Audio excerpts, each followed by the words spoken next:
Monica Michelle with Explicitly Sick for the Invisible Not Broken Network. This is one of our most important episodes. There is no way, if you're not living in a cave, that you do not know what's going on in the world right now. And I have a very special guest who is very kind. I have been stalking her on Twitter for a very long time. Please put this episode on pause. Go follow her. She will give you her handle in just a minute. I just want to say our tagline, I don't think it's ever been more important. And when I say be kind in the way that you can be kind. Be gentle in the way that works for you. And when I say be a badass, we're specifically talking about that today. We are talking about wherever you are in your mental health journey, your physical health journey. We are talking about how you can still be a badass. All right, over to you, my friend. Hi, my name's Tinu, Abayomi-Paul. Among other things, I'm the new founder of an organization called Everywhere Accessible, because I believe that since we're 20% of the world invisibly disabled or visibly disabled people, we should be able to access the whole world just like anybody else. You know, they would never let the world be inaccessible to like people with hazel eyes. So why are we so different?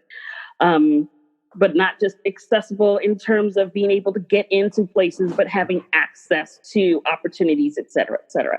So I started that on the International Day of Disability in 2019. On Twitter, it's @Tinu, and I'm also a disability activist and advocate. And I didn't mention, sorry? Oh, I was just going to say, if you go to our show notes at the very top, I'm going to have everything right there. So I will have how to follow Tinu. I will have the different hashtags that she has created. And I will have a link directly to her website and to her funding site. Okay, well, thank you. That's neat. I didn't know you were going to have all that stuff in such a convenient location, so I don't have to spell everything 3 times. You do not. You can absolutely spell out your name, though, so people know exactly how to get to you right now if they're in their cars and not able to specifically go directly to our show notes at the second. Okay, so it's usually easiest to find me. My whole name is Tinu Abayomi-Paul, but it's usually easiest to find me if you write in Tinu Writes to everything. That will take you to me everywhere. My first name's Tinu, capital T as in Tom, I, N as in Nancy, U. My last name's Abayomi-Paul. You're never going to say it right. Don't worry about it. But that's how to find me. I'm not a Tinu, I'm the Tinu. I will not be hard to find. That is a very helpful thing. And you are someone who has dealt with disability, with chronic pain, with cancer. So you are uniquely at a very wonderful intersection to tell us about how to appropriately express our rage and channel our rage in a good direction that is useful in moving things forward. Yes, definitely. It's been on my mind a lot because when these kinds of things happen, like currently we're going through this 2020 uprising, and as a result of several events that happened, starting with Breonna Taylor's death on March 13th, ending up with George Floyd's murder. And I should say Breonna Taylor also, her death was a murder. And which sparked a series of uprisings across the country and pretty soon across the world, as far as Hong Kong and even as far as Denmark. So not that Denmark is further than Hong Kong, but you know what I mean. So what has been taking place is what usually takes place when these kind of things happen on a smaller scale. The section of my white friends and acquaintances and colleagues that come into consciousness about the problems that Black people are facing will come to me and say, first, how sorry they are, which is great. See how I'm doing, which is also great. And then they ask me the problematic question is, what should I be doing now? And so the intent of the question is great because it's telling me this person really cares. It's not just lip service. They want to take an action, which is fabulous. So I train myself to be ready to give tips on, okay, you could do this thing, you could do that thing. Here's what we need from white people. And then because that changes and because the list grows longer and longer, now that more and more people are getting higher and higher consciousnesses of what's been going on with racism, especially in the last 30 years, the list changes and the homework is different. And I have to keep up with all of those things for these, occurrences that are happening periodically. And then finally, this time I said, this is enough. Don't come with me to ask me what you should do, because it's additional emotional labor that I have to go through. I have to hold your hand about what you're feeling while I'm feeling the fact that I've been feeling this for the last 10, 15, 20, like my whole life, and been screaming about it. And oh, wow, now you're here paying attention. Welcome to the party. Here's some tissues, So now I also have to do that too. Not that it's that big of an annoyance or something, because you want to love and comfort your friends and give them, the right way to start. But being Black in America is to be in this constant state of too muchness that you have to manage all the time. And so when we get to the point of outrage at the protests that everybody seems to be feeling, what you're feeling as a white person when you're just coming to consciousness of what's going on is the level that we're usually at all the time emotionally. So imagine you're at that state, and then all of a sudden hundreds or dozens of requests are coming into you to explain your state to them, and then, give them tools to help you. So the problem is the emotional labor that it creates and the burden that it creates for us to have to walk you through this. So I want to kind of come up with a system to get the white people, whether I know them or not, to be able to sincerely not only express the fact that they feel our pain and that you embrace us getting justice, but so that we can move forward in in kind of a more connected manner and not have this issue of the emotional burden come between us. Because we keep feeling it in this country, and this is the reason why it's a big deal. The country, the government, the institutions treat us like we're in service to the state when it's supposed to be in service to us. We pay taxes like everybody else. So when our friends come to us to build on that unexpected service as well, it just feels like, okay, so now, here's another thing I'm enslaved to. And it's a strong word for me to use the word enslaved, but that is what it feels like. So to take this back over to a positive note, I have noticed that a lot of my friends, probably because I can be a real asshole, have figured out how to approach me with these things. For example, for this show that I'm honored to participate in, you came to me and said, here's what I have. What can we do with it? You came to me with an idea that was already completely formed. You told me what you wanted to happen, and you gave me some suggestions and said, what can we do together with this to help with this issue? It didn't require me to do any thinking. It didn't require me to come up with things. It didn't require me to make any additional decisions. So it was easy for me to say, yes, let's do this and let's work on it together. That made me feel like you felt I was equal to you. Where when people come to you and say, what should I do? That makes me feel like I'm in the servile position, which I'm tired of feeling like that. And it took me, I don't know why it took me so long in my mind to find a way to say that. That's part of the problem, is that we Black people spend a lot of time trying to word things so we don't hurt white people's feelings. But that's just lying in a long way, and it's taking us backwards instead of forwards. If we had been more honest, I think once we start to have interpersonal relationships with white people, I think we would have got to the point of where we are right now sooner. And so not to play the blame game and say, we should have done this or we shouldn't have done that, because this is just kind of just notes for the future. But we Black people, we need to be more honest with our white friends and stop trying to save our friendships with these lies of comfort that we give white people. And white people, when you approach us in these times, bring us, think this question to yourself. What is my privilege in relation to the typical Black person that I know? Because, I mean, if you're in technology, that's a different dynamic than if both of you are, say, waitresses. That's a different dynamic if both of you are teachers. It's a different dynamic if both of you are lawyers. So in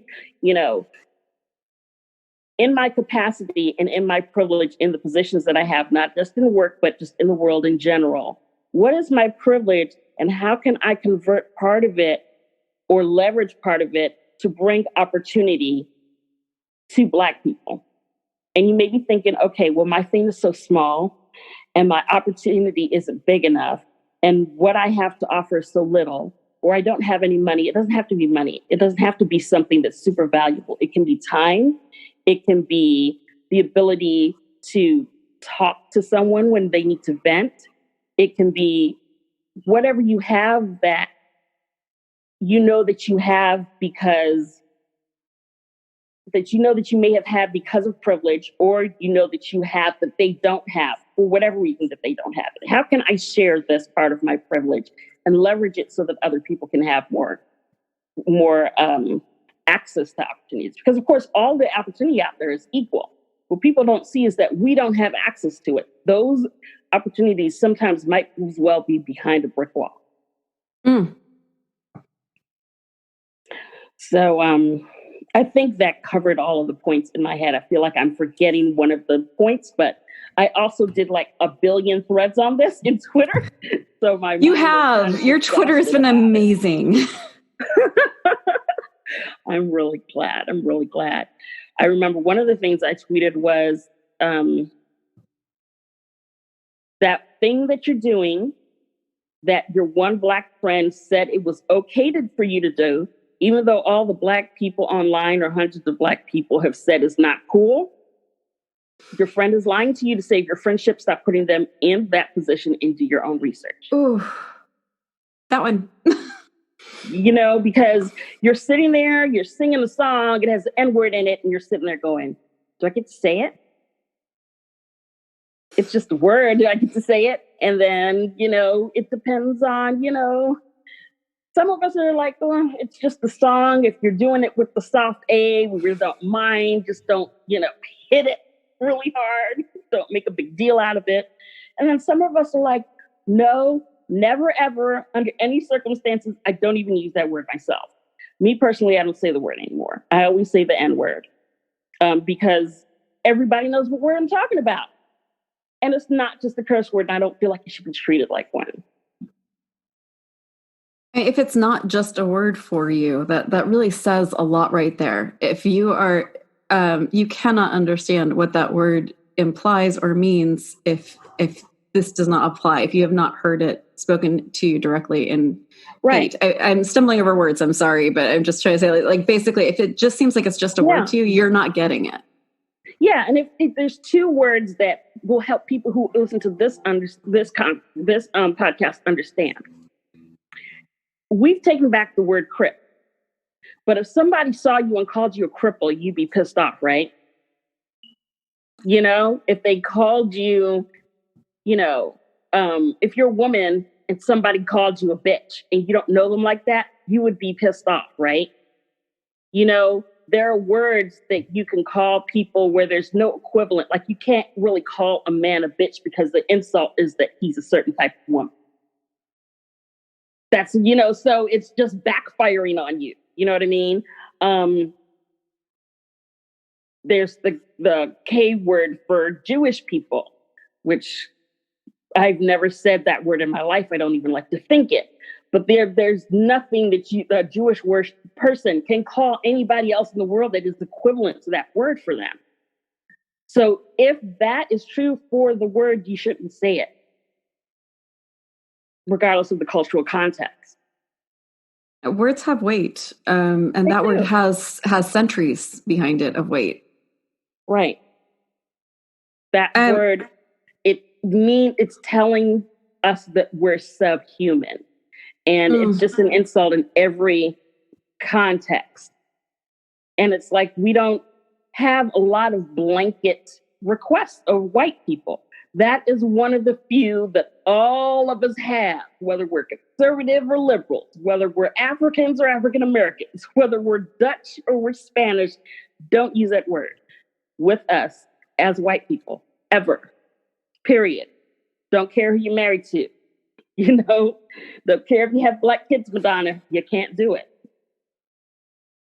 You talked about opportunity and some opportunities being behind a wall. And Trevor Noah wrote an incredible book called Born a Crime. And there's one section that hit me in the gut. And that was when he was talking about how someone sold him a piece of equipment that he was able to build an entire business off of. And he said something to the effect of, when you're talking about like, when you teach a man to fish, he eats for, forever. Yeah. If you give him a fish, he eats for a day. Yeah. Yeah. And he said, but it's really a good step to give him at least a fishing rod. Right. And yeah. I was hoping you could expand on that one. No, that's exactly what it is. Like, you can teach a man to fish, but without a fishing rod, is he supposed to catch a fish with his hands? And even if he can, do you know how long that skill takes in relation to using a fishing rod? That's exactly how to describe, the opportunities. He was on the other night. Did you see his Daily Show 2-part broadcast that he posted to the web? Like, I didn't see it on TV, but he had like a 2-part monologue that was incredible. I have a lot of things to say about Trevor Noah. All good. Absolutely. And he's not hard on the eyes either. We can definitely go there. I was not going to bring that one to this table, but I'm here for it. I'm trash, though. There's a lot of pretty there as well. I will not deny that one. Yep, there we go. But he also has a way of... one of the things that struck me about his book is that he's lived at the intersection of so many things. And he's lived, just like right on the edges of so many different things. And he's an amazing bridge builder because of it. He understands almost where everyone's coming from in a place that he almost gets lonely. But he's able to see so many different things that he can explain something to people in a way that like a whole bunch of different people can digest. Absolutely. And I think that's one of the things that we're missing as Americans just in general. We may not be in the position to travel the world, but I think more Americans should travel to different states and just outside their communities, even in their own state. Just walk down the street in a community where you don't live. Go to where the Italians live in your community. Go to where, Vietnamese people live. Go to the part of town where all the China people from China live. Go to the Black neighborhood and just walk around and talk to people. It's not dangerous. It's not, bad. So it's, sorry, I just need 1 second. Scary or foreign enough that you have to feel like you're not allowed to go there is the point that I'm trying to make. And that exposing yourself to other cultures, whether you do it locally or internationally, because you have the privilege to be able to travel the world, it helps you see other points of view in a way that you can't sit in your house or just live in your community or just being around other people like yourself. Yeah. And if you are bedbound, the library is an incredible resource. I think that, reading other authors that you are not familiar with that are from different cultures or different socioeconomic classes, like these are really incredible ways to build empathy. Right. There's groups that you can join online. For example, there's a site that will let you learn languages from other people. There's sites that will let you have an anonymous pen pal will match you anonymously with another person. You can be pen pals. So there's bedbound options, housebound and bedbound options. I've been both of those things. I'm currently, I would say, if it wasn't for the pandemic, I'd be 70% housebound. And of course, because of the pandemic right now, I'm 100% housebound. And I was just going to say, and that whether or not that's bedbound as well varies. You were going to say? I was just going to ask, you are watching everything that's going on. You're watching the riots, you're watching the protests, you're watching all of this from your home, from bed, as a lot of us cannot go out, and you cannot go out. What are you doing that we can emulate, that you're able to be a part of things? Well, the first thing I do when I know that there's going to be unrest is I contact my local community organizations. I find out who is doing the work in the area for all of the different things that are happening. Like there's a planned protest, you can usually find where the protest is in Craigslist or in local publications or online, wherever you find it, and then contact them and find out, do you need supplies? Do you need a person to be on the phone ready to talk to the press about things? Did you guys get burner phones, so that you don't have to reveal your information in case a police officer wants your phone? And if so, do you need somebody to be the person who can get you access to your real phone if something happens? If you get arrested, do you have somebody to notify? Do you have, somebody to talk to the lawyers if until you can talk to the lawyers, things like that. Do you need water? Do you need milk?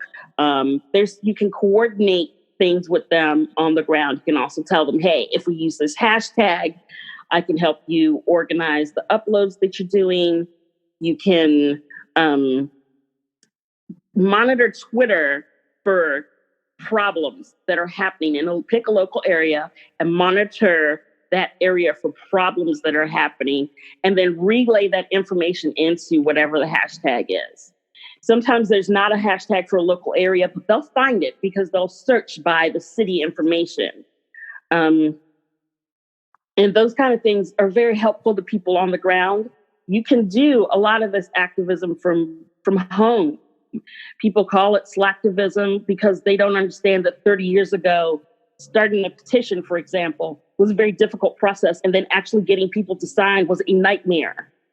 And so now we have a different type of power. So people will call it slacktivism, so it can kind of take your power away from you and say, oh, don't do that. It doesn't matter. It matters. All of it matters. Getting the petition signs and circulated matters. Being an information dissemination expert matters. Just a person who just spreads information. That is critical to all movements. So we as disabled people have an actual advantage in that we can be useful in organizing and spreading and monitoring information. It's one of the weaker parts of American activism, period, not to speak of, African-American activism, is that we're just not connected to the information that we should be. And the connections that we do have are not organized. So if you look at something like what Imani did, which was Disabled People for Black Lives, is she's seeing resources where, here's things that you can do for home. Let's put it in this hashtag. Here's resources for people in the march. Let's put it in this hashtag. So they're all organized in one place. And it's all things that are accessible to disabled people. So you don't have to pick through all of the different ideas for, hey, you can't go to the march. Yeah, I can't go to the protest, but I'm invisibly disabled. I have fatigue and chronic pain. So nothing on this list applies to me. You can be the person who says, I'm going to go through all of that stuff, and then I'm going to put all of that stuff over here. There's going to be problems during the uprisings, too, where you will see incidents of brutality against bystanders, or like we have noticed recently, because of mostly people who could not go to the protests, many of whom were disabled, that the people starting the riots were not African-American people.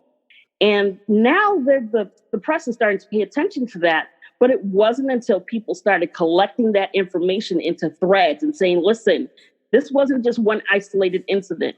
It wasn't just that one reporter on CNN who got taken in by the cops. It was these guys and this local news and this place. Seeing all of it in one thread, changes people's minds. Just like seeing 9 minutes of somebody dying changes people's minds and makes them understand that not only is this happening every day, if the guy's not getting his foot off the neck in time, the people are also dying. So it's two things. It's not even just one. It's not even just one problem, because, people used to tell us, this was a typical response: oh, well, there's only a 0.03% chance that you're going to die from a police encounter. But that's not the point. The point is the hundreds of George Floyd incidents that are happening to us where no one dies and no one had a camera and no one else was there. It's the hundreds and thousands of Amy Cooper incidents out there that are happening to us at work, when we take our children out.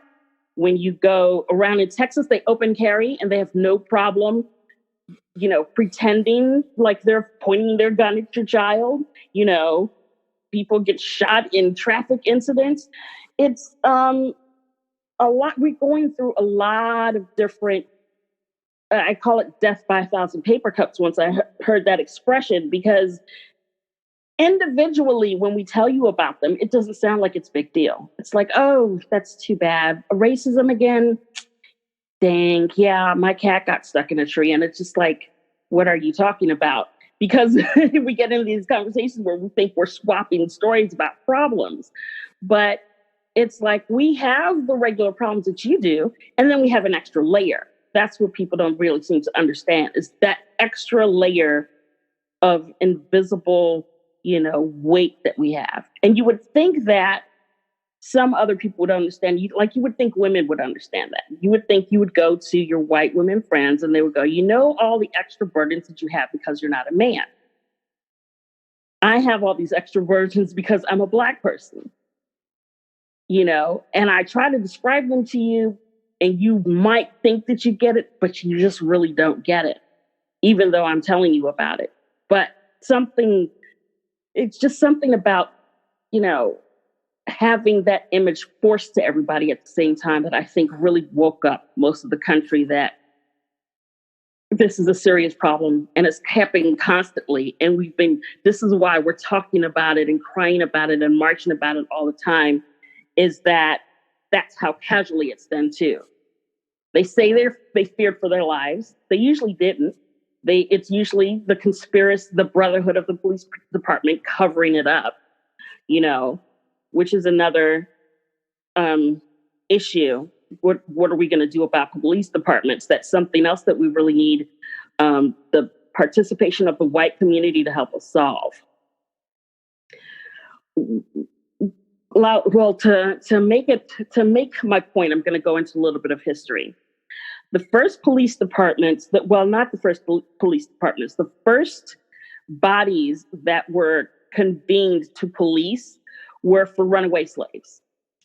They were to round up runaway slaves and protect their property from Native Americans, who were all thought to be, people who wanted to steal their stuff, which we stole their land. Well, not we, but America stole their land. So if it's me, I'm thinking, you mean get their stuff back, not steal.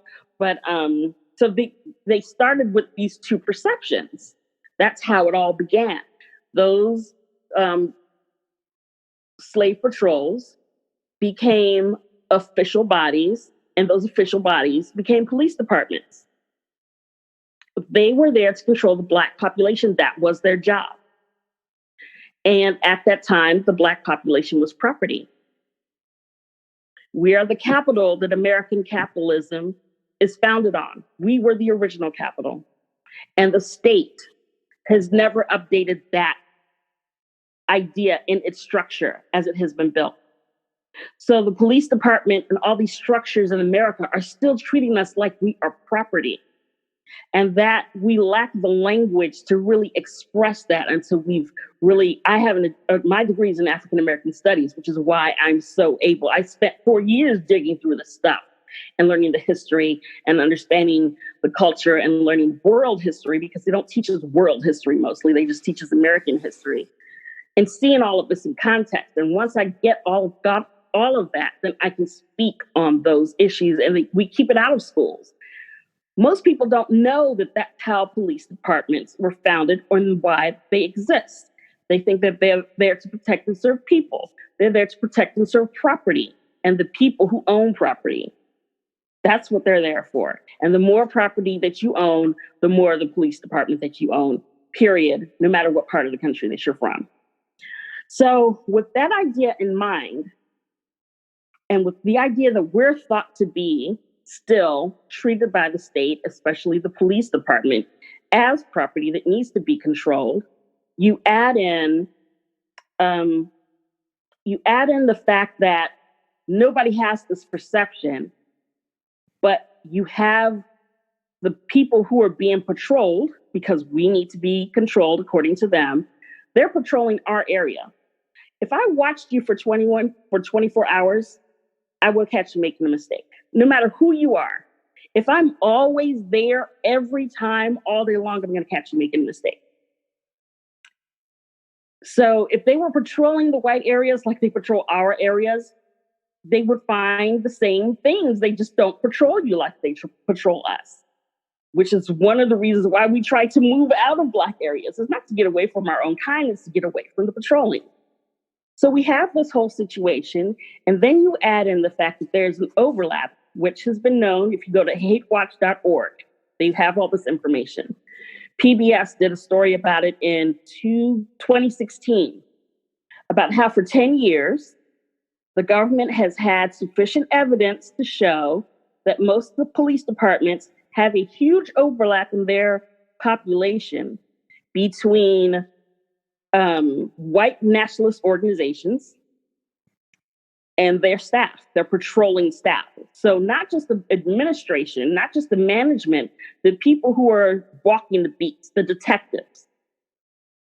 So imagine that you're surrounded by people from another culture in your job. You're going to adopt ideas from that culture.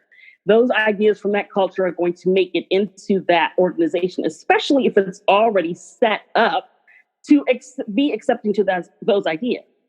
So this idea of a good cop, let's say you're in hell and you're an angel. How do you be a good angel in a place that's designed to be hell? Either you can be an angel or you can serve hell. You can't do both things, and you can't be an angel serving in hell.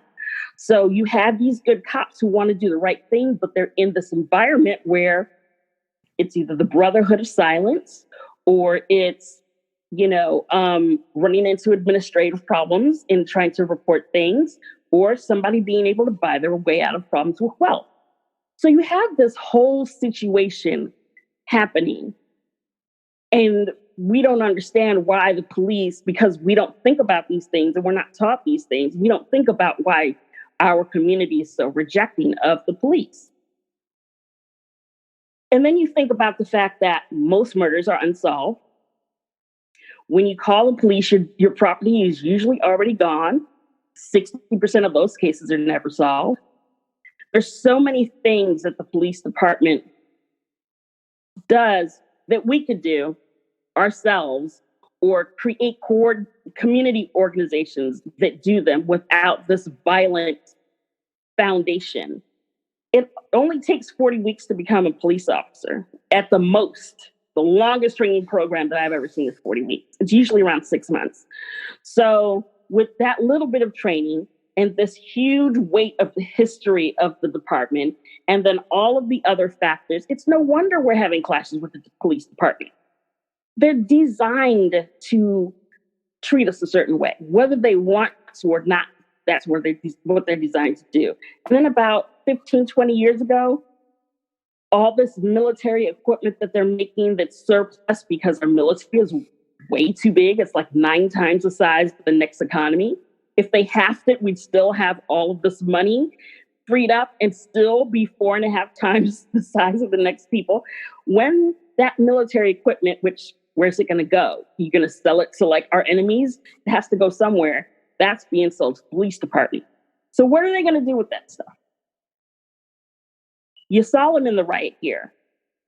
You saw them in all of the stuff head to toe when our nurses and our doctors can't even get face masks. Every officer had a face mask, but we can't give them to doctors and nurses, And you see where these resources are going. So we have a resource problem. We have a structure problem. We have a culture problem, which is the police department. We need to defund them. They're being funded with our tax dollars. And we have the right as citizens to say, we do not want to have police departments anymore. We want to defund them, and we want to create other organizations. Now, the problem is, okay, a lot of people are going to lose jobs behind that. But if they are white nationalists infiltrating our police departments, and now those same white nationalists are turning against the other white people who are defending us, what reason is there left to still have those people in those jobs? If a person's a good police officer, they'll probably get hired by the new organization. Or, because they'll be able to prove I have no history or connection with any white nationalist organizations, especially once they put white nationalist organizations back on the domestic terror list. That's why Steve Bannon was on the National Security Council in 2017. That was the one thing he was there for. Take all the white nationalist groups that President Obama and I believe President Bush put on watch lists and take them off. Because once they're off federal watch lists, they're free to operate however they want to. That's part of why the rise in violence after Trump was so high. And then who's going to police them if the police and the white nationalists have overlap? Who's going to police them? If they have white nationalists in the federal government now, in the executive offices, at the highest levels, who is going to police them? They dismantled the Justice Department initiative that Barack Obama put together, President Barack Obama put together in order to get the police officers to have oversight. So we have this big, huge mess. At this point in time, if they wanted to, as you probably saw some of the footage of the curfews in Minneapolis, they can at any time march the National Guard down the street and decide that we're all prisoners in our own homes. They currently have that power. Why they haven't used it yet, who knows? But they didn't use it when we needed to shelter in place for the coronavirus, but they had no problem using it against, especially innocent bystanders and peaceful protesters. So we need you as white people to help us figure out what can we do besides police departments and how can we start it and how can we start making that transition right now? Because they test these oppression tactics out on us and then it widens to the rest of the country. That's something that I don't think people really realize when they're watching the news. We had the housing crisis. Black people had the housing crisis 2 years before it ever got to white neighborhoods, before it ever got to white America. So when we're struggling and we're crying and we're dying, it's not just we want to be rescued. We don't want to see this happen to you. Racism hurts everybody. The oppression is just being tested on us. It's just like with ableism, They make it so you can't get in the building. They make it so they can try to control your vote. They make it so that you can be treated as not a person. And then they move on from people who are visibly disabled, and they move to the invisibly disabled. And you have, whether you have diabetes or you have a thyroid problem or you have a back problem. No, we have pre-existing conditions now. So fuck all of you guys. You can't, go to the doctor or have insurance, for Christ's sake. I went through that. The reason I had that whole digital marketing career in technology was so that it was the fastest way I could see to use my skills to be able to have cash, to be able to work, so that I could have cash, so that I could work. I was in this endless cycle. My medical bills were higher than my mortgage, and it was awful. It was excruciating, having to go through that. But on the other hand, here comes Obamacare, right before I found out that I had cancer. And at the time I felt like I was dying. I was able to go to the doctor and have the entire thing, because of my income level, covered by the state of Maryland. I never even got a bill. They saved my life. I would have died because I wouldn't have been able to afford to be alive. Do you ever think about that concept for disabled people, that we can't afford to be alive? It's ridiculous, I just wanted to amplify a person that we both really, really adore. As you're talking about the inability to get what is needed and the paywalls, I wanted to amplify Tiara. I love her. A 4-wheel workout. We did a 2-part series on with her. But one of the things that struck me so hard is how much I want that woman to become a lawyer. She wants to be a public defender. Yes. That is the person we need as a fucking public defender. We need her. But to take the bar is thousands of dollars. So there's this huge paywall on getting your law degree, getting the bar, and then getting all the, and it's not just taking the bar. You have to have study materials. This is hard. And this woman just had a baby. You have to have the privilege of not having to work while you study. Yes. There's so many things that go into it. She has a newborn. I mean, this woman, like, I bow down to her. But me too, right? But doing it with a baby, like, how is she alive? The respect I have for her is like I can't even express like how much I just, and she's just amazing. But what I was just trying to underline, and please, by the way, go to her. I'll also link up her funding page as well, because she needs to take the bar. And the thing is we have these paywalls behind getting someone to be able to be in a position where they can change things. So she can change things as a public defender. She could move up. She could become a judge. And what an amazing judge that woman would make. And she could change lives, right? But she has to get the money, like, to do this. Well, that's part of the problem with the way that America is going right now. You know, it's not just that they're stealing all of our money, it's they're buying democracy. American capitalism is based on slavery because we were the original capital.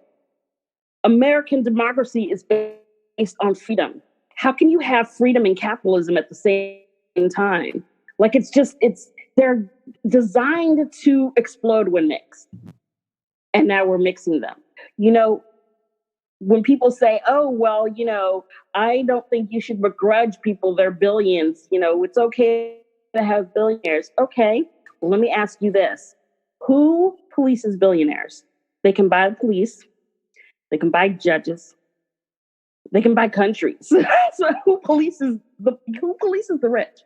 Who is going to police the billionaires? How is a person allowed to have enough money to end homelessness and then choose not to do it? If we had the tax system we had in the 70s, it wouldn't be a big deal because the surplus that they have would be used to, they'd be paying about the same rate, but a higher amount of money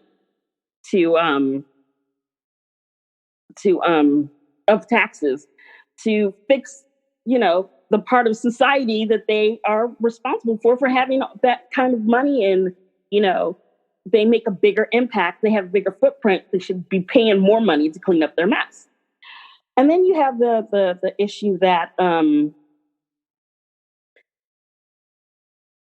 I feel there's a big insincerity from the wealthy people who have stepped forward and said that they believe that our current administration's pilfering of our tax dollars and all the other things that have gone on. I think there's a real insincerity there because I did the math because I like numbers and I'm a little bit of a numbers nerd. There's 18,600 billionaires in America. There's, I think, a little over 600 billionaires. If 10% of them took the surplus money that they got from their tax breaks, they could even things out. Like, let's say they all wrote a check for, you know, the surplus and divided it by every adult American. The checks themselves would probably end up being 1 or 2 cents. But there's 18.6 million of those 2-cent checks. Then if you send those, if they were really sincere about it, and they pulled all that money together, along with the billionaires who would have a bigger portion to pay, they could send checks to every adult in America that would amount to, I can't remember if it was $10,000 or $100,000. I don't have it in front of me, but they could all just write us a check. They could, and they just don't. So I feel like there's a real insincerity about the whole, oh yeah, I got too much taxes back. This is terrible. You know, I think like on the one hand, I think it's great that, you know, some of them are coming out, but it's just like with the celebrities on this uprising issue. You know, we know that you guys have millions of dollars because as consumers of your celebrity, we gave them to you. So why wouldn't you circle back and give them back to us in the form of bail money, or, you know, just go and bail protesters out like Jay-Z and Beyonce did when Ferguson happened. That's it. Just quietly go and bail the people out of jail who get, you know, arrested in these protests. Give us, you know, get in touch with a reporter, use your celebrity and go on TV and talk about these issues. Who is the one show that always wanted you on and you never wanted to go? Go on that show and talk about the uprising, talk about the people who are getting hurt, talk about the local reporters that are getting, you know, blasted in the face with tear gas for doing their jobs. There's supposed to be no closer relationship than there is in institutions between the local cops and the local police. And then all of a sudden, these people who've known each other for like probably decades are shooting people in the face with tear gas. It doesn't make any sense. You know, it's like that overlap is causing an issue. I also want to talk about COVID and the what do you call it? I want to talk about COVID and the uprisings in a second when we have time. That's absolutely. Something about that popped in my mind. Absolutely. And I will absolutely bring back to COVID, but I wanted to talk just for a second about companies and their activism and who's doing a good job and who's doing a very bad job. And of course, when I say very bad job, I'm thinking Kylie Jenner and Pepsi. And when I'm thinking good job, and I'd love your feedback on this, I saw it this morning on Twitter and Nickelodeon surprised me. What did they do? Please look it up and tell me what you think, because like I said, I feel like I don't have really much of a space in this conversation except to listen to you and what you're saying. Okay.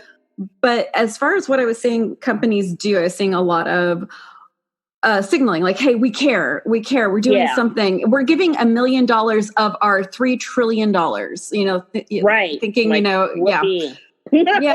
yeah, it's like, okay, so you're expecting to be last of the sheep to the slaughterhouse. Okay, no, that's not how we're doing this. And then seeing Nickelodeon, who did, I believe it was a 9 minutes of silence and focus on like saying to make parents start talking to their children about inequality, about privilege.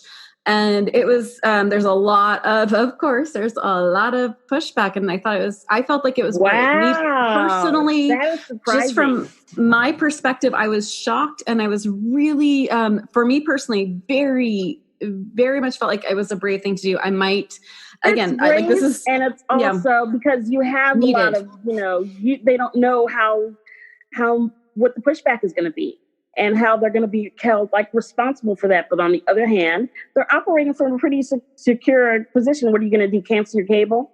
You know, I mean, everyone keeps talking about like canceling Disney, and it's like they're mad that they have gay people, and they're like, "We're canceling, we're done." And they're fine. You know they're how good. Much stuff Disney owns? Are you kidding? Like, you can't cancel Disney. Yeah. All right. I don't know if it was Zach Galifianakis. I'm going to get this wrong, but there was someone on Instagram and Twitter who his response to anyone who was saying all lives matter after he was saying Black Lives Matter, he was like, "Yeah, fuck you. Bye. Go. If this is at all, if Black Lives Matter is at all a question, bye." Like there's and now it's just like ban, next person. Yeah. And so it's just curious who you saw that you felt like was doing a good job using their privilege for what's going on, so that we can like look at supporting or amplifying that. Yeah. Conversationally, I think Ice-T is doing a good job. I don't know, like you guys, I'm waiting to see like what actual things he could do, like monetarily. But as far as talking back to people, and especially his white fans, because he's now on a very mainstream show, people don't understand that one, he used to be in the Army, and that two, his lyrics in his early rap career were very hardcore. You know, I remember the song Colors and him talking about, you know, his gang, and then you listen to the song and you realize, is this song about the police or is this song about gangs? You know, you can't really tell. Now looking back on it, you can't really tell what that song is about. So, you know, are the police a gang? That's what that movie was about, that the song came from. So he's been pushing back against those ideas that, you know, people are expecting him to have. Also, Trevor Noah, of course, if you get a chance to see that 2-part thing that he did about the contract that people have with society and how they respond when that contract is broken, it's incredible and it's very clear. And if you have people who are on the fence on the issue, that is a very good thing to send them. If you have people who are like, this is great, but the writing, and will not accept that the writing was not started by peaceful protesters, send them this. I also noticed that I like that the music industry is having a blackout day because they will lose money for that. But I think that it would have been even better if they stayed on, focused on Black artists, and then donated all the money from that day. Right. I don't. They make a money per stream when we stream stuff on Apple Music, Spotify. They make money per stream. So instead of having nothing, why didn't they have something? So I think that's a good effort, but I think that they could do more. So if I'm understanding, one of the things that we can suggest for people as we're talking about things that people can do is to create a movement where for one day we focus on Black artists, we focus on Black writers, we focus on Black music, and that we use all of our dollars instead of using to use our dollars, we use those dollars to pay directly to Black voices. Yeah, I would even say, there's 25 to 26 working days a month. Black people, about 13% of the population. Like, why can't we have a day or two a month where that's what we do? Why can't we do that on every 13th and every 26th of the month perpetually? If they will not even out the inequality, let's try to start doing it ourselves. We don't need the institutions to do those things. If we can start to do them and then go back and decide we want to dismantle the institutions. And that's the fear that has come from, that's part of the function of the racism on the structural and institutional level, is that if our groups are kept apart, then we won't work together.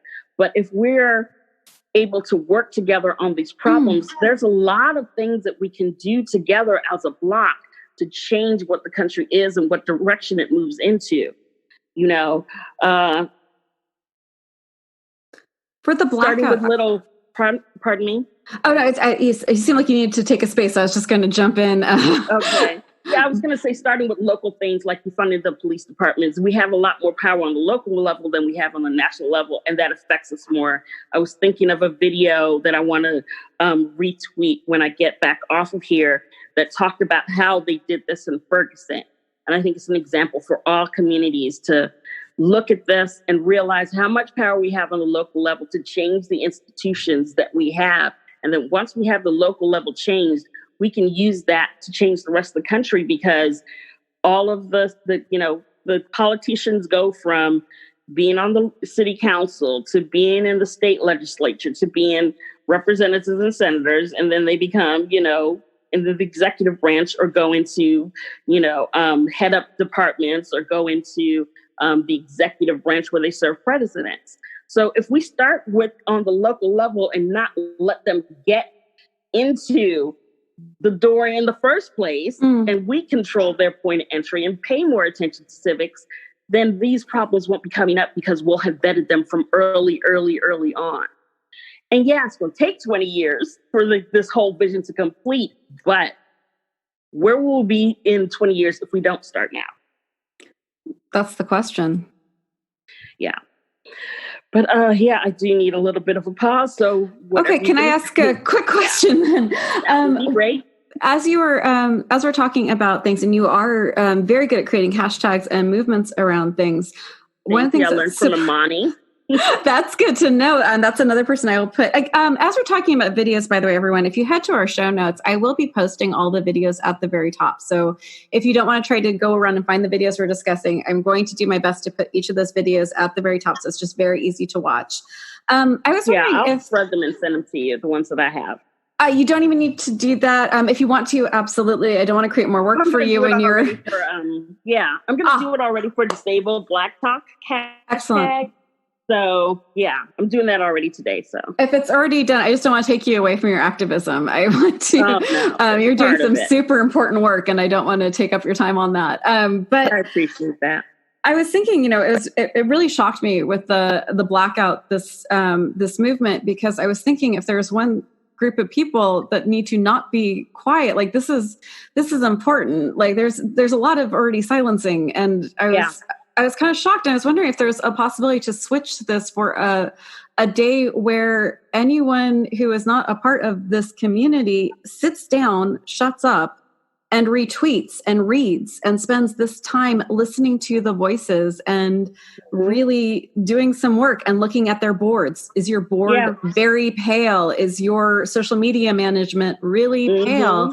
Like just really spending a day of doing work and listening to voices. If you're the head of a company, invite your workers in and listen, sit, and hush. Is there a way to do a day like that? Yeah, and I think we should not only do it like one day. It should be periodic. And I say the 13th because Ava's movie, The 13th, about the 13th Amendment and the fact that slavery was not completely abolished. It's still legal in prison. I've been pointing that out to people for years. And when she made that documentary, like it was stunning, the clarity with which she expressed the ideas and talked to all of the people and the scholars who deal with this issue, but that's one of the things that will give it I think that would give it weight is the fact we're 13% of the population, the 13th of the month. It makes it easy to remember. Every month on the 13th, let's focus on Black voices and let's not leave the other cultural groups out either. They should have their days too. We work often closely with a good portion of the Latino community, the Asian community, the Native American community is in a lot of trouble. They have been for a long time, and people are always forgetting them. But every battle we're fighting, we're standing on their land. We're standing on their land and we're forgetting about them, and it's a problem. If you ever want a true horror wake up, the United States, look at the laws on what can happen on First Nations land and what happens with police violence also with First Nations people, and start looking at the missing First Nations girls. Like there's the missing girls, like I spent a day on that. I kept seeing the same tweet over and over and again. And I said, okay, this person's tweeting this every day. It must be important. And it is, I can't think of a word stronger than heartbreaking, but there needs to be a stronger word than heartbreaking. Nobody's even looking for them. Yeah. It's the thing that is really striking me. Like we have a similar problem in the Black community with missing girls and women. And maybe nobody else cares, but we somewhat have the resources to try to figure it out. They don't have those resources. And I feel like we owe them. Even if we are not part of the population that historically oppressed them, this is still their land. And we are still on it.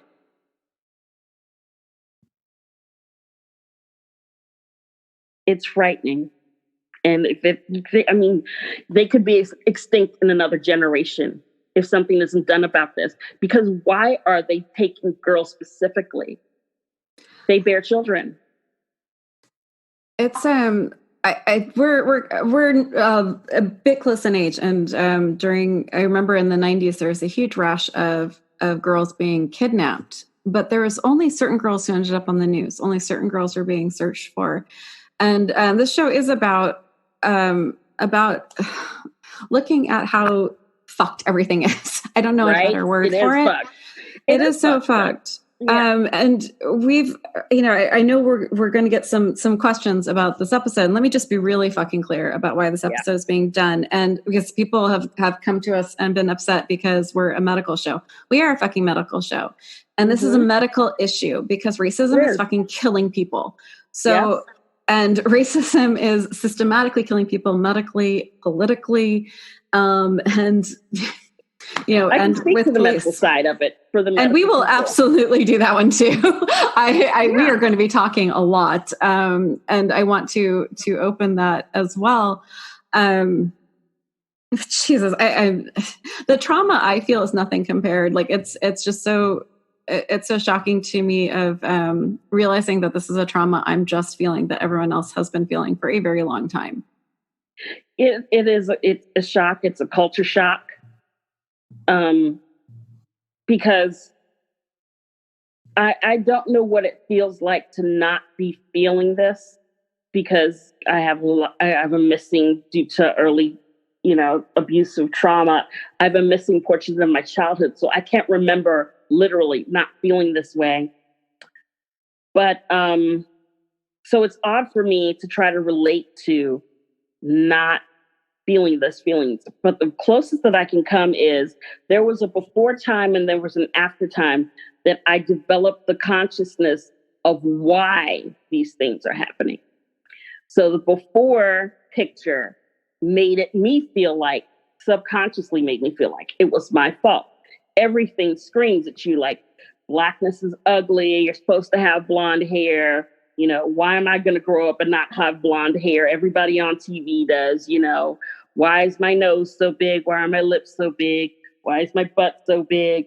And then, okay, well, that actress wants my butt, but she doesn't want my waistline. Why are the parts of me being reappropriated? Why all of a sudden are girls having braids like mine, like my African braids? Like, why are they taking all of these things and then not feeling like it's a big deal?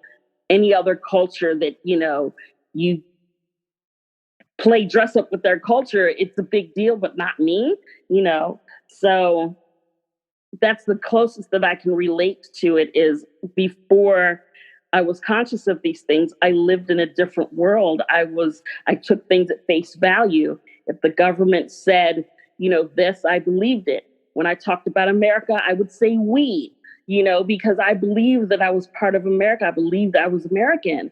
And then the concept blows up. And you start thinking, what is America? And that's what's at war right now. We can't have Trump and have America. We've got to pick one. We have got to pick one at some point. And then, it's to the point, the way it is now. Somebody brought up yesterday, they wouldn't be surprised if people started seceding from the union. But I would like them to not do that because I live in Texas. Oh my gosh. Choice of my own. So I would want to flee to California before anybody does that. So I would like the heads up. But to switch over to medical racism, and the reason for Cali is they have a fantastic healthcare system, like compared to everybody else. I know it's not the best, but compared to here where I have nothing, it's like, and compared to Maryland, which is okay, Cali's is really good. Yeah, we do have a good constitution here. I'm very proud of the constitution that we have on the state. Yeah, that's a warm and fuzzy. I do want to just get back really quickly to the police force, because I know that there's going to be a lot of people who misunderstand what you were saying, and I just want to clarify because I can already see the hate mail. And, by the way, if there's any hate mail, it's fine. If there's anything that is, I used to be so scared to say anything anywhere because I was like, someone's going to misunderstand me. It was a very good way to be silenced, was the fear of being misunderstood or being attacked. And I'm like, okay, that's a thing that happens. It's easier, which I'm sure you're definitely very well aware of. That happened to me too. What happened to me was that first I turned 40 and a flip went off in my head somewhere around that time where I was just like, okay, my new word is no. Just no. Oh, you want to know? You have an opinion about no. You don't like, okay, no. H.L. Mencken wrote this short comment as a reply to somebody who sent him hate mail. He said, I am reading your letter in the smallest room.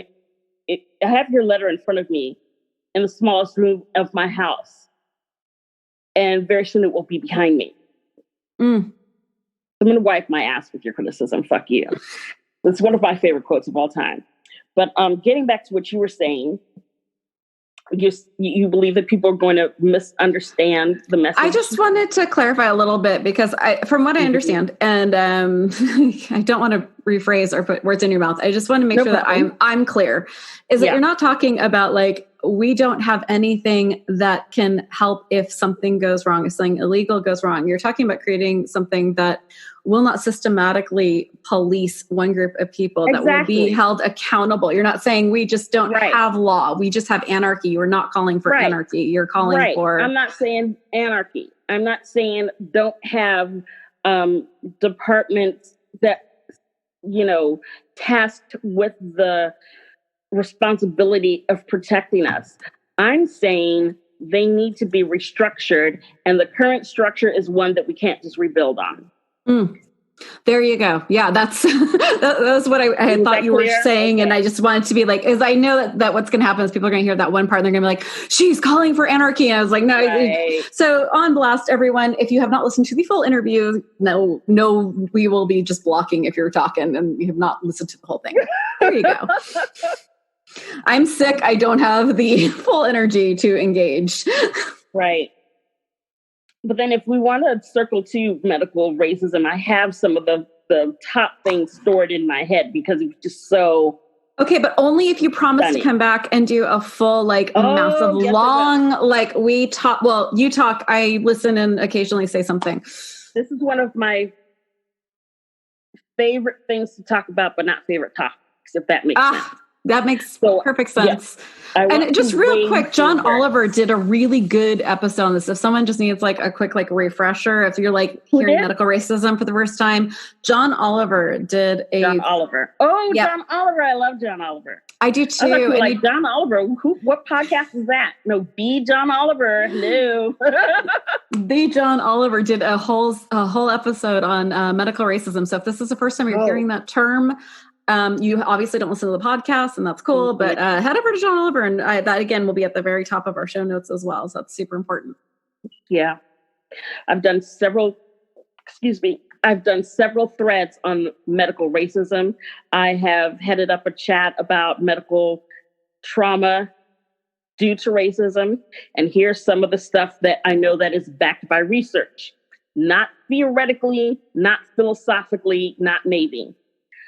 Due to racism, not racism, our babies are born smaller. Due to race, we receive less medical care for pain and are not believed. I experienced this personally. If I want help with pain at a hospital, I have to tell them I do not, under any circumstances, want any type of pain medicine.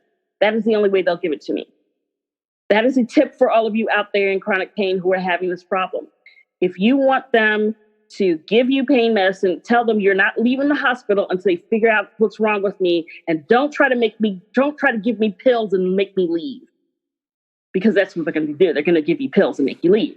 So if you have trouble getting your medicine in an emergency, do that. If I want them to figure out what's wrong with me, I tell them I'm in pain and they should give me medicine.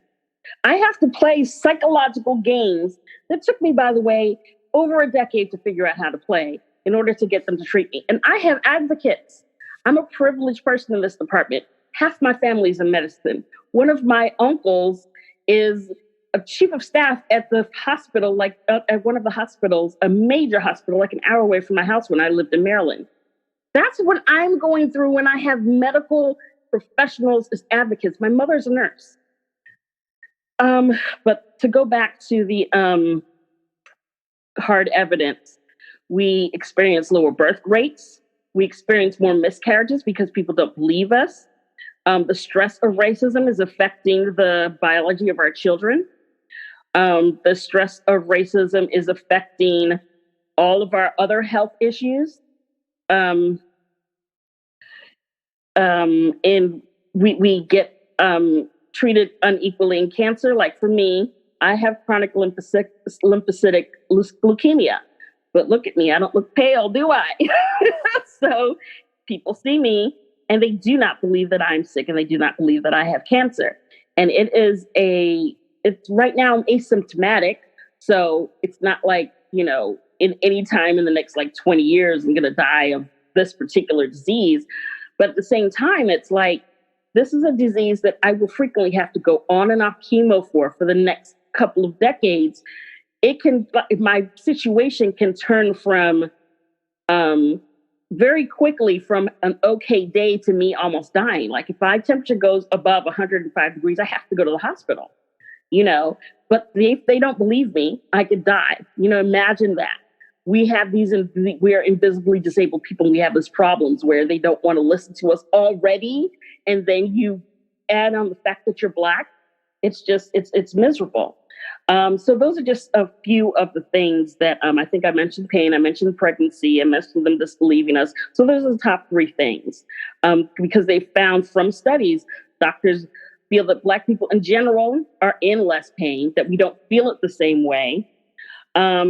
They have presuppositions about us when we come into the emergency department, even if they've had training to do otherwise, even if sometimes they are also Black people.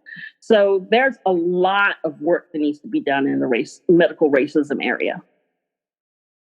I wanted to also talk about, as a child of the 80s and 90s, where there's this big idea of being colorblind. Yeah. I don't see color. Oh, boy. Yeah, I was hoping you could expand on the good intention, stupid as fuckness of that all. Yeah, it's a fucked concept from the door, because colorblind, that's kind of ableist. Like, in the first place, just the expression colorblind on its face is ableist. I hadn't even thought about that one. Yeah. Yeah, you get past that, and there's the problem that the intention of colorblindness was good. It was saying that, okay, I don't see this thing about you that I think is bad. But compare it to like why people won't just say the word disabled. The supposition there is that having a disability and being disabled is bad. So therefore, I have to say that you are a person with a disability, so I see your humanity first. Why am I less human if you talk about my disability? That doesn't make any damn sense.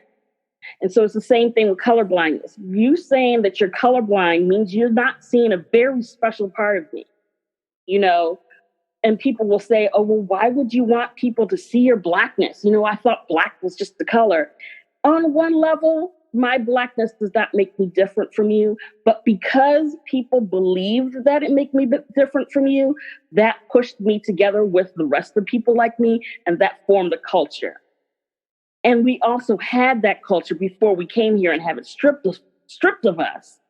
So our ability to reculturize ourselves around our skin color our various skin colors instead of our cultural groups, which we have lost, is oppressive. You're telling us that you are refusing to see part of our identity that you forced us to have. That's what's wrong with colorblindness. Our color is not a negative that needs to be transcended. It's just a biological fact. I can see you, you can see me. What we need to do away with is whiteness.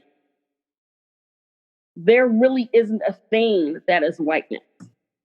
And white people need to be freed from the idea of whiteness.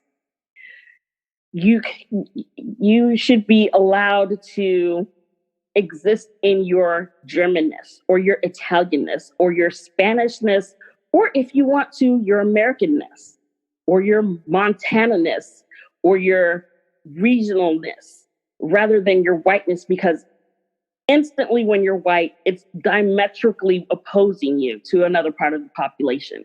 That's what the word is for. Whew. That's what the word is for. So we don't need to be colorblind for Black people. We need to eliminate whiteness.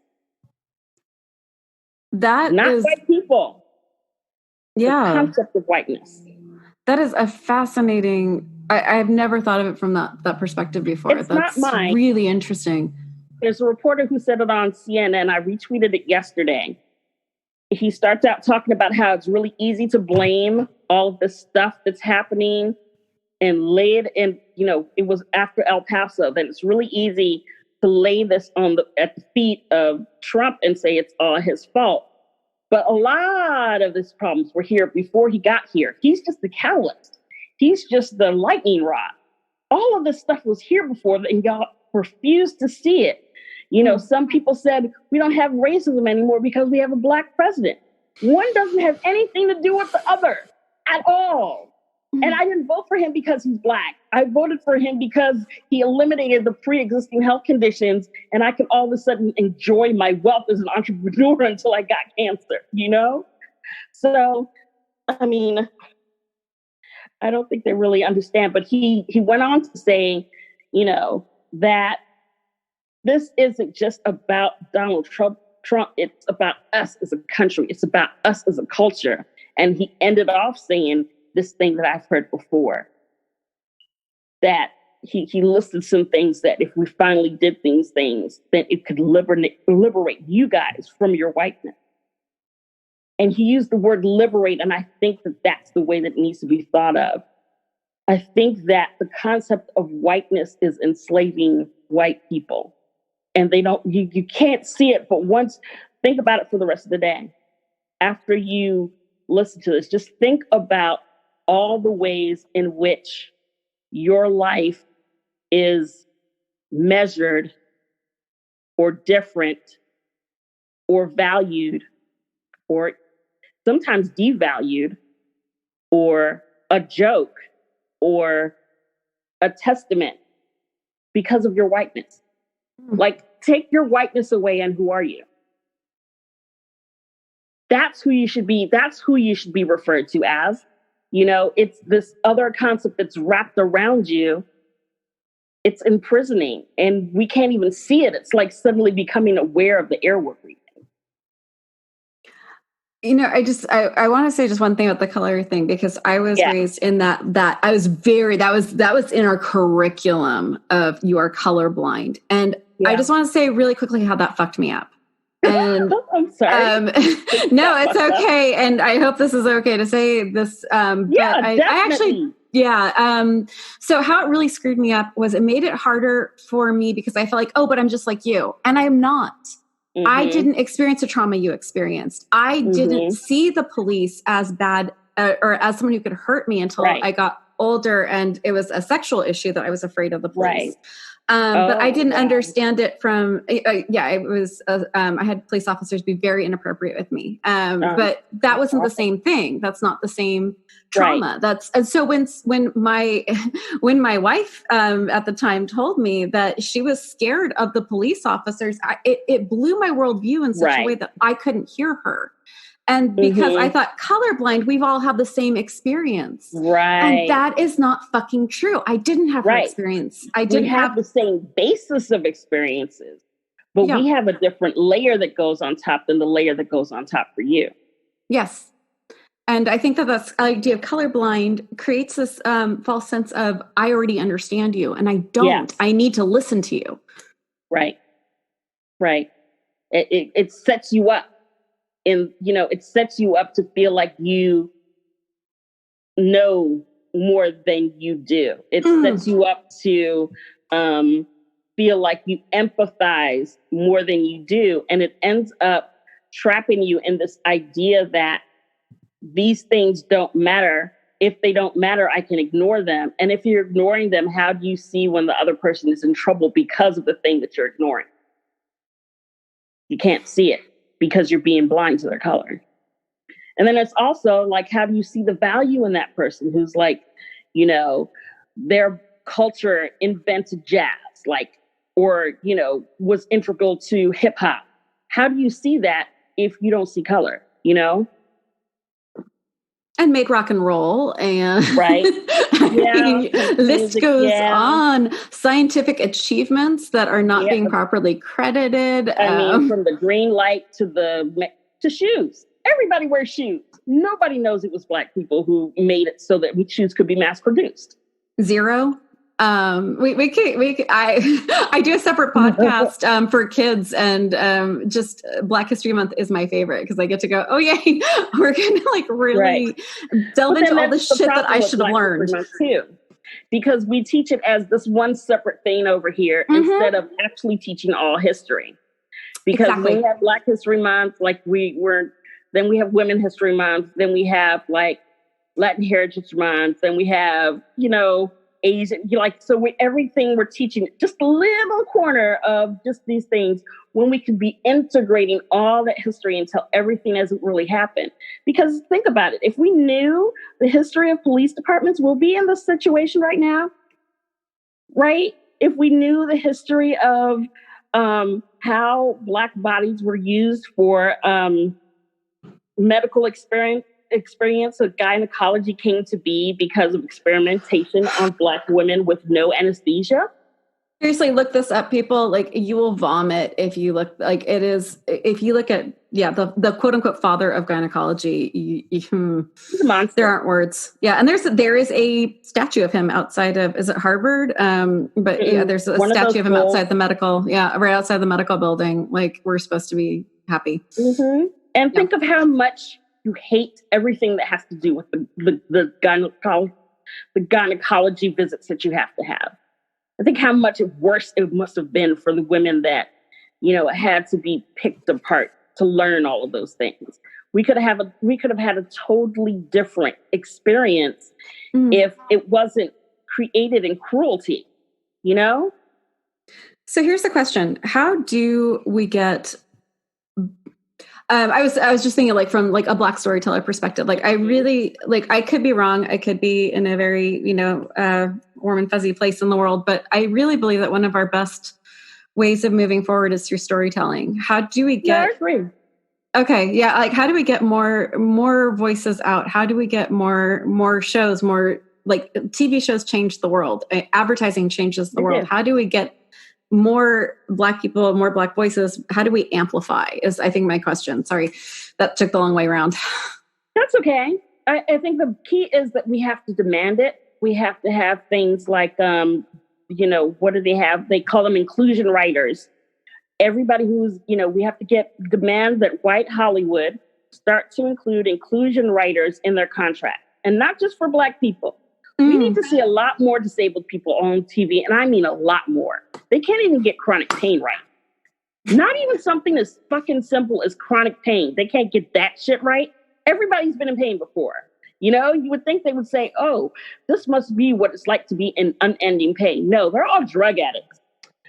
It's so stupid, so fucking idiotic that it just burns me up inside.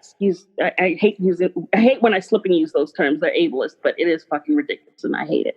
Yeah, you and I are definitely going to have to do a panel on racism in media and advertising as well. I think advertising has become like, they cannot stop. I don't know why they can't stop, but they really can't stop. People keep giving them money. That's why they can't stop. People keep giving them money.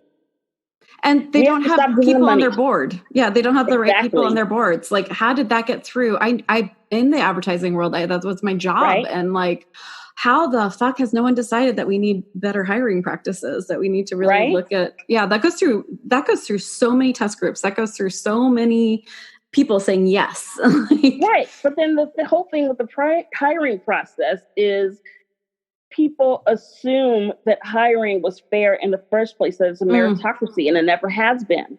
That's what affirmative action was invented to correct.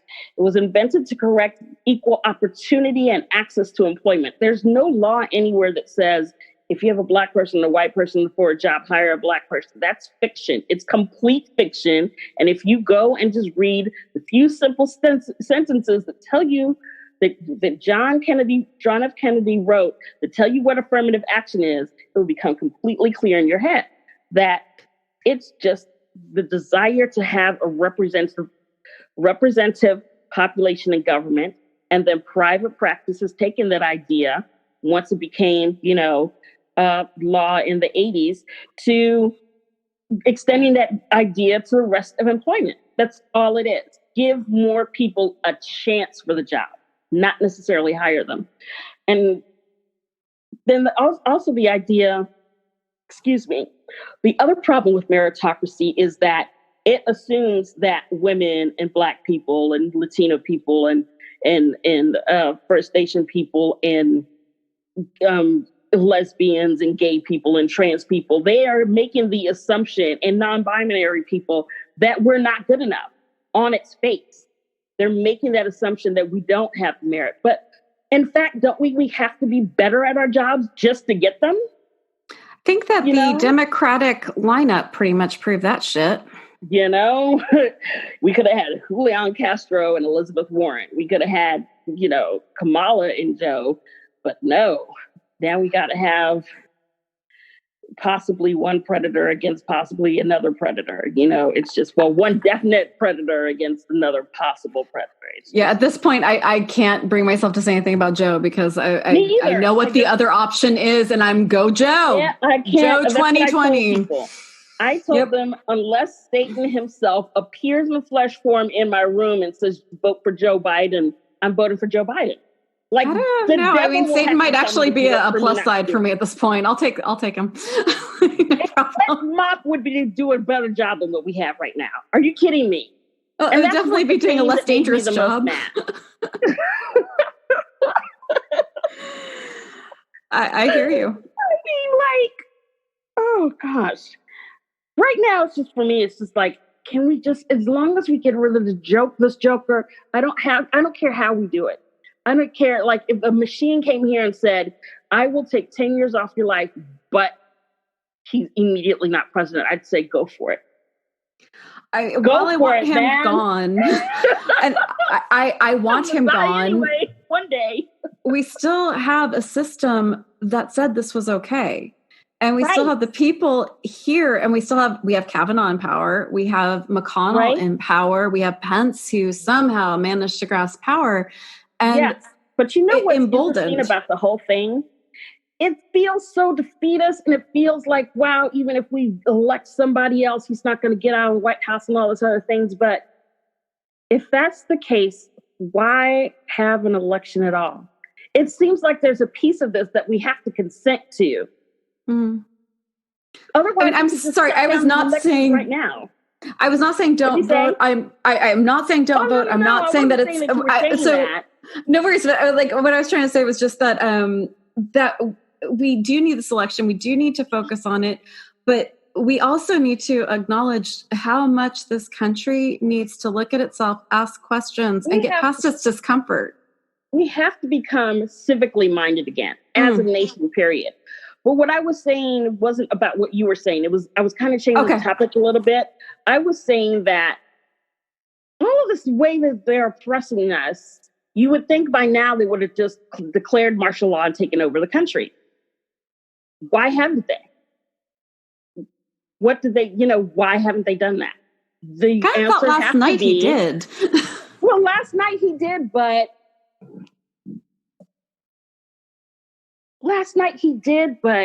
he did it for, he had curfews for cities, but it's not like the election is canceled. You know what I mean? It's not like he's King Trump yet. You know what I mean?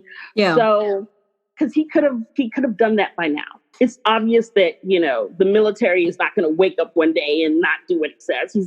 Apparently he's got them indoctrinated that he's the commander in chief and they should do whatever he says. So it's almost like they're trying to trick us into letting the election get stolen again. Mm. You know what I mean? By getting us defeated enough and putting so many obstacles in our way that we just say, fuck it. He's going to be king anyway. Let's just, become complacent because there's nothing we can do about it. I think, and I know a lot of people have given up hope about this, but I think we fight until the very last drop, because if we let him win whatever crazy thing that he's trying to do, anything, we're dead anyway. And that's what this people in this uprising are saying. Everything has been taken away from us. And this is where the COVID thing comes in. So you wonder why people would protest during a pandemic like this when their population is most likely to die. Because they feel like if they're going to die, they're going to die anyway. These are the essential workers that were already out there. These are the people who are nurses. These are the people who are doctors. These are the people who are bringing your fast food. You know, they already think that they're already infected probably. And they're going to be out with other people who are already infected probably. That's what it is. And so if I understand, go ahead. If I understand correctly, what you're saying is that the Black community is at a place where we were already going to die. Our death needs to mean something. Our voices need to mean something. That's how we feel at the moment. We feel that if this thing ravages our community, and it is currently ravaging our community, if it's going to get us, those of us who it's going to get, we might as well go out, you know, winging. Now, those of us who are homebound and those of us who, you know, who have compromised immune system because we have cancer and things like that, our relatives are very careful with us and they do their best to protect us. I'm talking about the people who went out and protested. That's why you're seeing so many people out there. I also think that they're going to get blamed for this next rise in the COVID deaths that was probably already going to happen because they were starting to force us to open the country. And I would like to rail against that as soon as is possible, because they're the same people who would have had to go out anyway. They would have had to go back out to work anyway. If they were going to get infected, they were going to get infected anyway. So all they did was speed up the timeline. That's an incredible if they're going to get sick, they were going to get sick. And because they had everything taken away from them. You know, these are people who, a lot of the people, first you have to be locked in your house, then you lose your job, then you lose your health insurance, you find out that COBRA's a fucking joke, you know, and then you're like, okay, it's like this Trevor Noah said in his presentation, but they haven't been pushed far enough because we believe we have this contract with society and we don't want to dishonor this contract. So we don't just start looting immediately that we feel like we've lost everything. We think it's the American way. We're going to work hard. We're going to just, you know what, Grand can just move in with us. And we'll move Uncle in and everything. We're just going to move everybody together and we'll try to survive as a group, you know, and all of us planning that. Imagine how many times in a row you see your people dying. And then the first two times, the entire country is seeing people dying. The entire country is seeing this Amy Cooper lady and seeing how our lives are put in jeopardy. You know, you think that you don't want to exaggerate and say daily, but for some of it, it is daily, you know. And you feel a type of way, like they have this much information and they still aren't seeing what we're saying. And then the 9-minute video comes out, which I still haven't seen. Because I have seen it live. And a lot of people like me, whether we come from rich neighborhoods or poor neighborhoods, we've seen it live. And we do not want to see it on our timeline. If you're going to post those videos, you have to put some kind of warnings on them. You have to make sure that it's all the way down in space so that, you know, it doesn't, you know, if there's a way to set it not to autoplay, do that. I've had to constantly, every time this kind of thing happens, send out instructions to people on social media. Here's how to make your feed not autoplay, so you're not going to be inundated all day with this image of a person that looks like you dying, you know? And I started having that policy with my mobile devices ever since there was this time that I saw this video of this man get attacked by police that looks exactly like my uncle. I actually thought it was him, but he died. So it just fucked me up for like 2 days. So it's just, you know, we can't be looking at people who look like us getting fucked up in social media. That's where we come to escape this stuff. So white people, I know you're trying to spread awareness. Tweet the article that has the video in it. And then people want to see the video and go see it, you know? DM the video to people that you think won't watch it unless they see it, you know, unless it starts to autoplay, you know? So yes, that's just another note that I wanted to add that I feel is really important for the mental health of Black people, because there isn't a treatment for the effects of racism. There's no standard treatment. There's nothing that we can do when we go to therapy. Like, I remember, I've suffered some sexual abuse. That's some of what happened in my childhood. And there's that book, The Courage to Heal, where even if you don't want to go out and get therapy traditionally because you don't believe in that, which is okay, that's some people's choice. Even if you don't believe in getting medication for your depression, there are other tools that you can use to kind of heal yourself from that. There's no heal yourself from racism texts, really. There's nothing for what one doctor calls post-traumatic slavery system. There's nothing for that. I mean, she calls it post-traumatic slavery disorder. There's nothing for that. So not only are we constantly getting traumatized and suffering from the direct effects of racism on top of our other mental health issues. I have anxiety and depression. And then to see that trauma just out of nowhere, it's a lot. Do you have trouble finding Black therapists? I don't have trouble finding them. I have trouble finding the right one. Because, there's this belief that, Black people are monoliths. So, like, if I can find a couple of Black therapists, I'm okay. But there's, contrary to popular belief, especially the people over 50 in Black America can be very conservative. They're church-going people. They don't approve of homosexuality. They don't approve of trans. They don't understand what transgender is. They don't know what a non-binary person is. They don't respect the labels of bisexuality. They think that we're supposed to be pulling ourselves up our bootstraps. They don't have the same consciousness and understanding that we can't have. And to be fair, they came up in a different time. It's one thing when you can go to Harvard for what is today $8,600 a year. And that's a different world than one where it's $100,000 now just for tuition.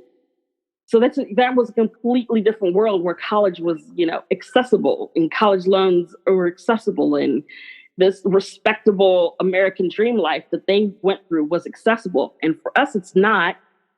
And so if you get a therapist who believes in that, it's not a good fit for me. And then I also come from Nigerian culture.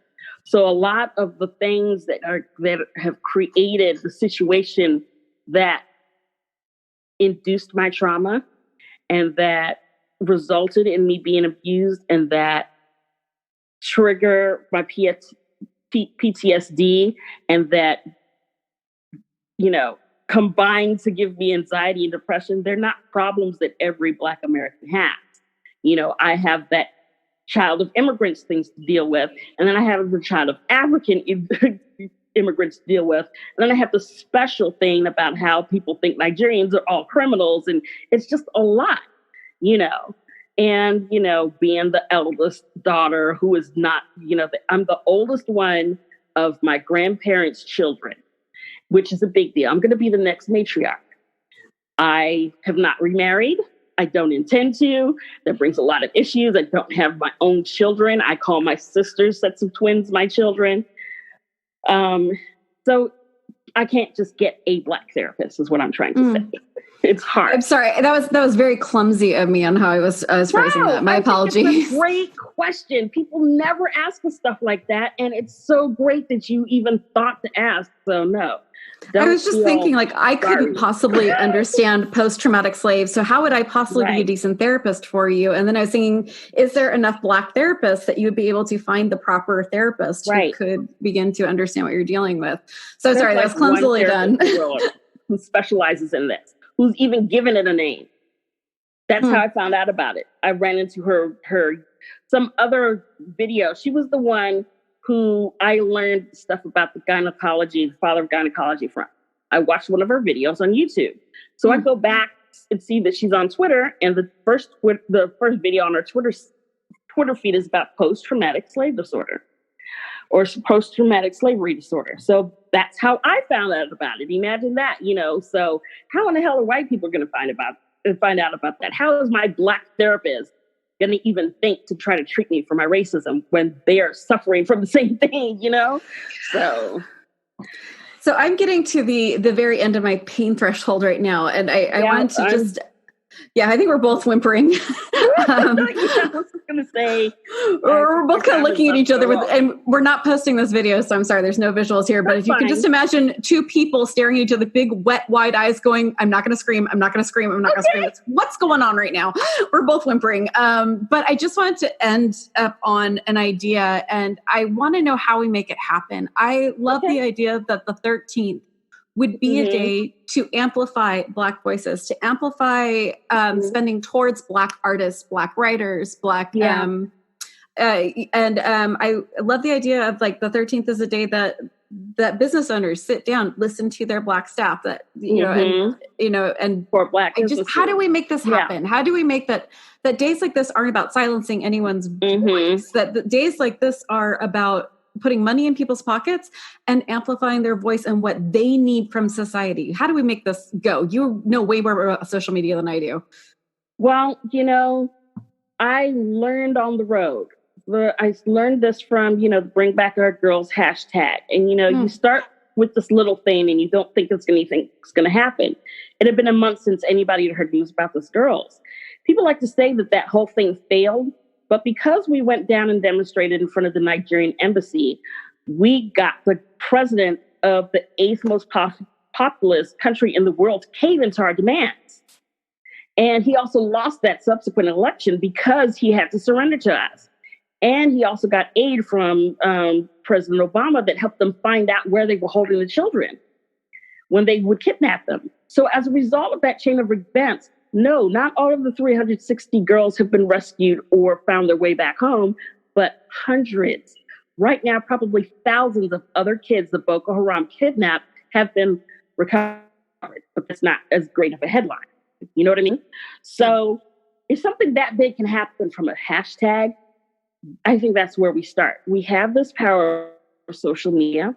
We can start small with a small event. On 13th day, we could do it the 13th of this June, I saw Juneteenth was trending. Yeah. I was even thinking maybe it should be Juneteenth in June and then every other month be on the 13th. And have that be the celebration day, and then convert what we do there into a movement. Because once you get people interested in events, once you get people interested in something, we're going to do this one time, and they see how wonderful and fulfilling it is, then we can get it to become a regular thing. I think, from my days in marketing, that's the hurdle, is getting people to accept it the first time and realize they love it. Once they know that they love something, they will sell it to themselves. You won't have to. Excellent. Well, we are going to sign off. And this is marching orders for, I am near the Silicon Valley, so I'm hoping some of the tech people will hear what we're talking about and help push this idea of the 13th being a time. Facebook really needs to start listening to their employees as they are quitting and screaming. Real. Right. By the way, we are looking at moving our Facebook group off of Facebook. So if you can help with that, please let us know, because we are trying to cut ties with Facebook as we are speaking.